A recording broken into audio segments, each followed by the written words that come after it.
आलिया को देखकर लगा नहीं कि वो इंडिया से है। मुझे लगा कोई विदेशी लड़की शहनाई बजाकर इंडिया की वाहवाही लूट रही है। खुराना हाउस के हॉल में बैठे डीके ने सुशील खुराना से कहा।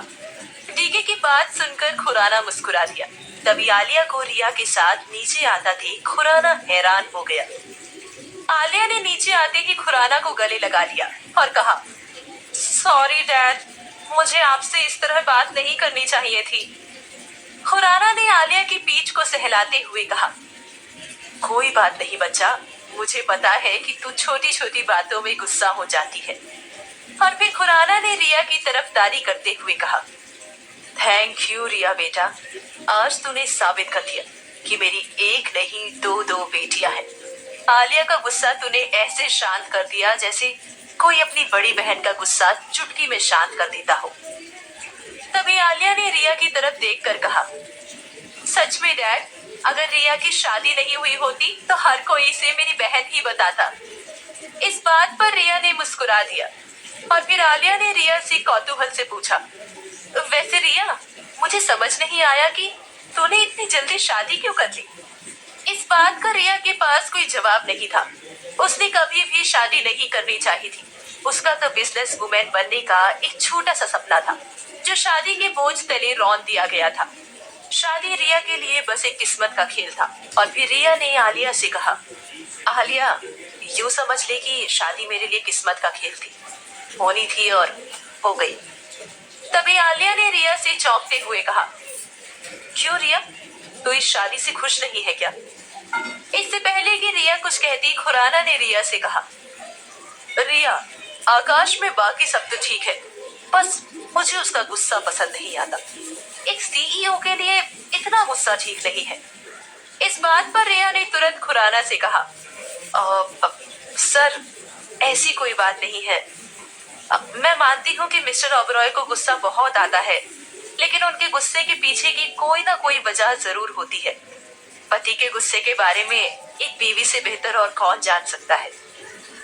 ये सुनकर डीके ने मन ही मन कहा, बहुत बढ़िया रिया, घर की इज्जत कैसे बचाई जाती है और घर के झगड़े कैसे घर तक ही सीमित रखे जाते हैं, ये कोई आपसे सीखे। तभी रिया ने खुराना से कहा, सर, आप मिस्टर ओबरॉय पर अपना भरोसा बनाए रखें, बाकी मैं उन्हें समझा दूंगी कि वो गुस्सा करना थोड़ा कम किया करे। ये सुनकर खुराना ने मुस्कुराते हुए रिया से कहा, रिया, चिंता मत करो, मैं आकाश का साथ कभी भी नहीं छोड़ूंगा।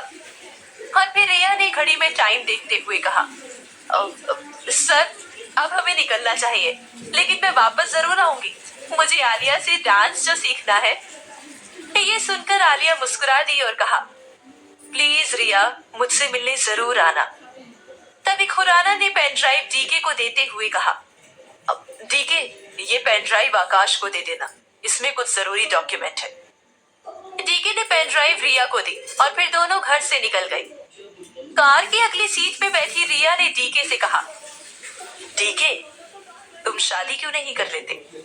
ये सुनकर डीके शर्मा गया और उसने मुस्कुराते हुए रिया से कहा, रिया, आप तो जानती है, आकाश सर को संभालते ये भी भूल गया हूँ कि मुझे खुद भी संभलना है। वैसे अगर कोई अच्छी लड़की मिल जाए तो शादी करने में कोई हर्ज भी नहीं है। रिया ने डीके को चिढ़ाते हुए कहा, डीके, लड़की तो मिल चुकी है। ये सुनकर डीके ने चौंकते हुए रिया से कहा, लड़की मिल चुकी है, कौन।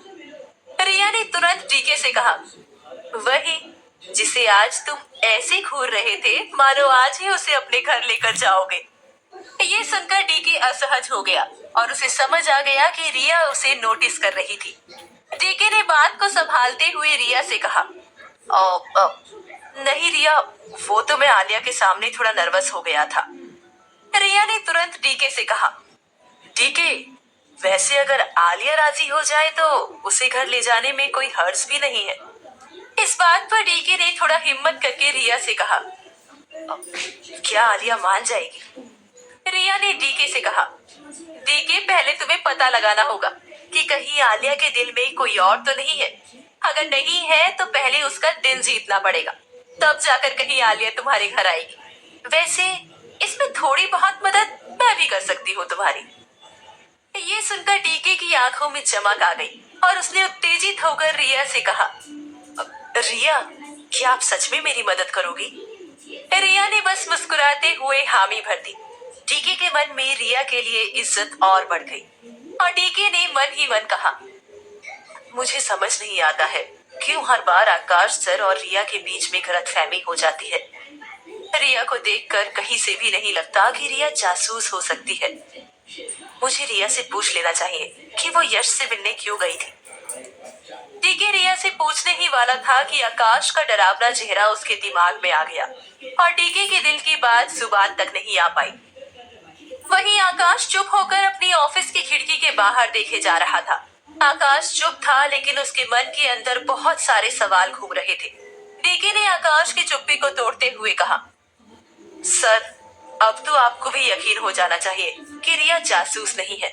सर, अगर रिया जासूस ही होती तो वो खुराना के सामने आपकी तरफदारी कभी नहीं करती। रिया ने ओबरॉय परिवार के साथ साथ इस कंपनी की भी इज्जत रखी। ये सुनकर आकाश ने पलटकर डीके को जवाब देते हुए कहा, डीके, रिया हमारी इस शादी को किस्मत का खेल समझती है। इस बात का क्या मतलब है? डीके ने एक पल के लिए सोचा और फिर हिम्मत दिखाते हुए आकाश से कहा, सर, जिन हालातों में रिया ने आपसे शादी की वो हालात रिया ने कभी भी सोचे नहीं होंगे। शायद इसलिए रिया अपनी शादी को किस्मत का खेल मानती होगी। इस बात पर आकाश ने गुस्से में झुंझलाते हुए डीके से कहा, डीके, तुम बेवजह रिया की तरफदारी करना बंद करो और तुमसे जितना कहा जाए उतना ही करो। ये सुनकर डीके सहम गया और चुपचाप केबिन से बाहर चला गया। आकाश ने गुस्से में खिड़की के कोने पर हाथ से मारा और फिर से खिड़की देखते हुए मन ही मन कहा, रिया, तुम्हारे लिए ये शादी किस्मत का खेल है। इसका यही मतलब है कि तुम इस शादी से खुश नहीं। तुम मेरे साथ बोर हो रही हो, इसलिए तुम यश से भी दोस्ती करना चाहती हो। आकाश और रिया की शादी एक डील से शुरू हुई थी। ना ही कभी आकाश ने रिया से पूछा था कि वो इस शादी में खुश थी या नहीं। फिर भी ना जाने क्यों आकाश को आज रिया की कही बात चुभ रही थी।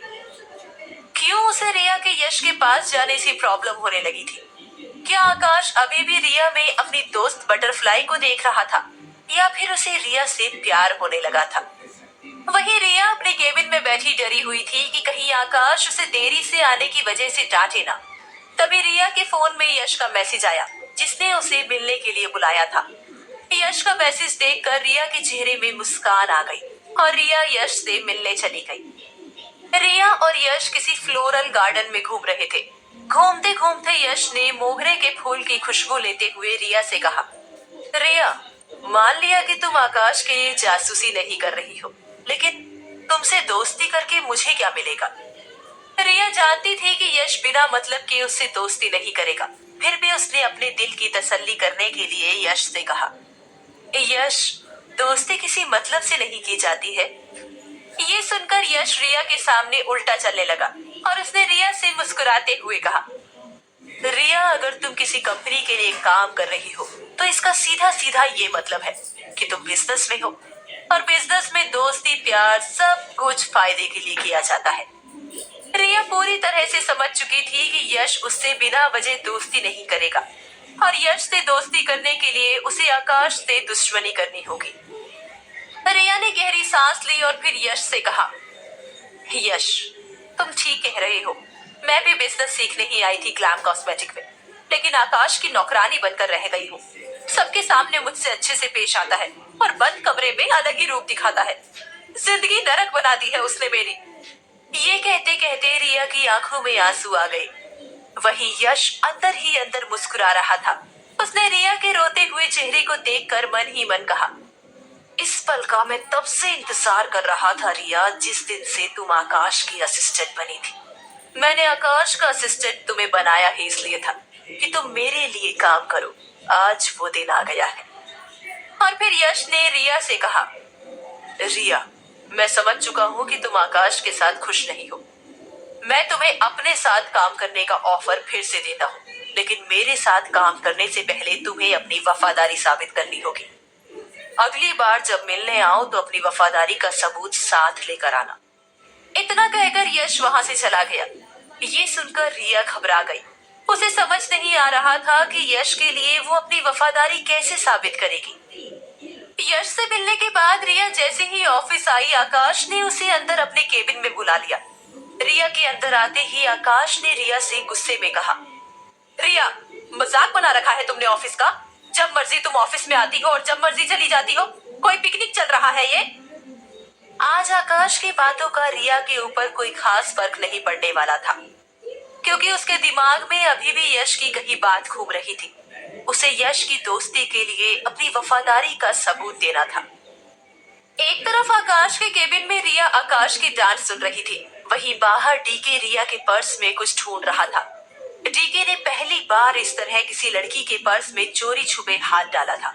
उसे पता था कि वो गलत कर रहा था, लेकिन आकाश का काम करने के लिए उसे सही गलत को नजरअंदाज करना पड़ता था। रिया के पर्स में डीके को एक कंघी, मेकअप का कुछ सामान और कुछ पैसे मिले, पर उसे वो चीज नहीं मिली जिस चीज की उसे तलाश थी। डीके को घबराहट हो रही थी, क्योंकि किसी भी वक्त रिया आकाश के केबिन से बाहर आ सकती थी। घबराहट की वजह से डीके के चेहरे पर पसीना होने लगा था, और फिर पर्स के अंदर एक चीज उसके हाथ लगी। लेकिन इससे पहले कि डीके वो चीज बाहर निकालता, रिया आकाश के केबिन से बाहर आ गई। डीके को अपने केबिन में देखकर रिया चौंक गई। रिया ने डीके से कहा, डीके, तुम वहाँ क्या ढूंढ रहे हो? रिया अपनी चेयर के पास आ गई, ये देखने के लिए कि डीके को किस चीज की तलाश थी। लेकिन तब तक डीके ने अपना हाथ रिया के पर्स से बाहर निकाल लिया था। डीके घबरा गया और उसने माथे से पसीना पोंछते हुए कहा, रिया, सिक्का नीचे गिर गया था, उसे ही ढूंढ रहा हूँ। इतना कहकर डीके घबराहट के साथ आकाश के केबिन में घुस गया। अगर रिया डीके का हाथ चेक करती तो शायद उसे पता लग जाता कि डीके क्या छिपा रहा था। क्या छिपा रहा था डीके रिया से? क्या आकाश रिया और यश के बीच की डील को जान पाएगा? क्या होगा आकाश का अगला कदम जब वो जानेगा कि रिया यश के लिए काम करने वाली है? जानने के लिए सुनते रहिए बंदरी।